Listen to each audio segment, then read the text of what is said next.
Welcome to this explainer on the raw mechanics of speed. Today, we're not just looking at car parts, man. We're going to tear apart the physics of forced induction with absolute precision. Listen, if you've ever felt the absolute rush of being physically pinned to your seat when the boost hits, you know exactly what we're talking about. We're breaking down the complex engineering that takes wasted heat and transforms it into pure, unadulterated aggression. So let's dive right in. We're starting right at the red line with this concept, the science of free power. I know, it sounds like magic, right? But it's pure, brutal engineering. This is the science ushered in by that legendary, aggressive STUTUTU sound of a spooling turbo. When we say free power, we're talking about capturing the violent energy that your engine is already just throwing away at the tailpipe and literally forcing it to do the heavy lifting. It's an absolutely brilliant hack of physics. Section 1. The limits of the naturally aspirated engine. Now, before we can build massive, earth-shaking power, we have to confront the main problem holding a standard engine back, and that is atmospheric pressure. You see, in a standard naturally aspirated engine, the whole system basically acts like a giant air pump. When the piston pulls down, it creates a vacuum, and the weight of the Earth's atmosphere physically pushes air down into the cylinder. But the catch? That pressure is roughly just 1 bar.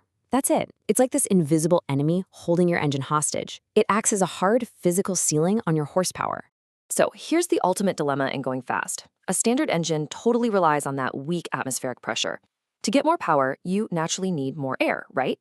And in the naturally aspirated world, the only way to get more air is to build a massive, incredibly heavy engine block. But forced induction, this is where it gets good. Instead of relying on the atmosphere, we force compressed air into the engine. We create massive air density, which multiplies power completely independent of the engine's actual physical size. We're literally cheating the atmosphere entirely.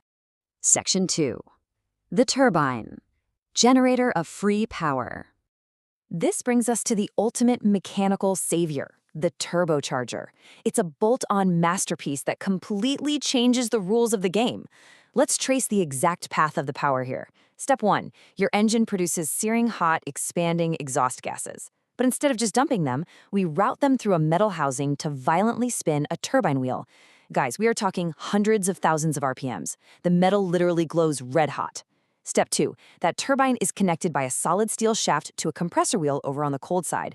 And step 3, as that compressor spins at those insane speeds, it acts like a jet engine. It grabs fresh outside air, compresses it, and violently shoves that thick, dense air straight back into the cylinders. Because more air equals more fuel, and more fuel, well, that means a much, much bigger explosion.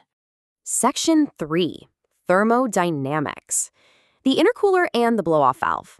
But as you know, physics always demands a toll. When you cram all that pressurized air together, you generate massive, power-robbing heat.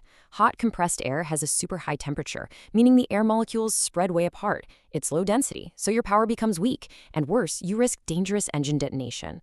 So what do? We route that angry hot air through an intercooler. Think of it as a massive radiator, just for air.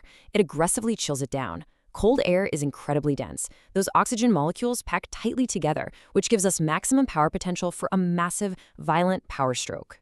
Now, I want you to think about what happens when you're at full boost, you're pinned to the seat, and then you suddenly slam the throttle shut to shift gears. All that highly pressurized air rushing into the engine suddenly hits a closed door. It has absolutely nowhere to go but backward, straight into that delicate, high-speed compressor wheel. And that right there is exactly why the blow-off valve, or BOV, exists. It's a high-pressure release valve that instantly vents that excess pressure to the atmosphere, literally saving your turbo from tearing itself apart.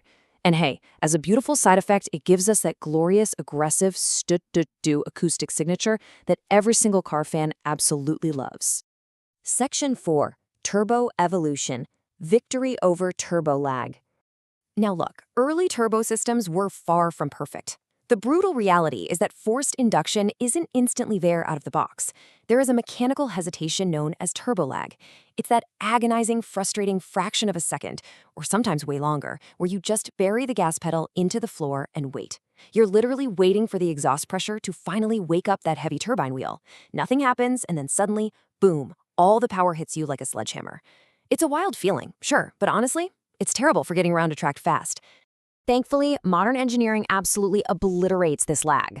We now use twin-scroll turbochargers that actually separate the exhaust pulses, smoothing out the airflow for incredibly fast spooling.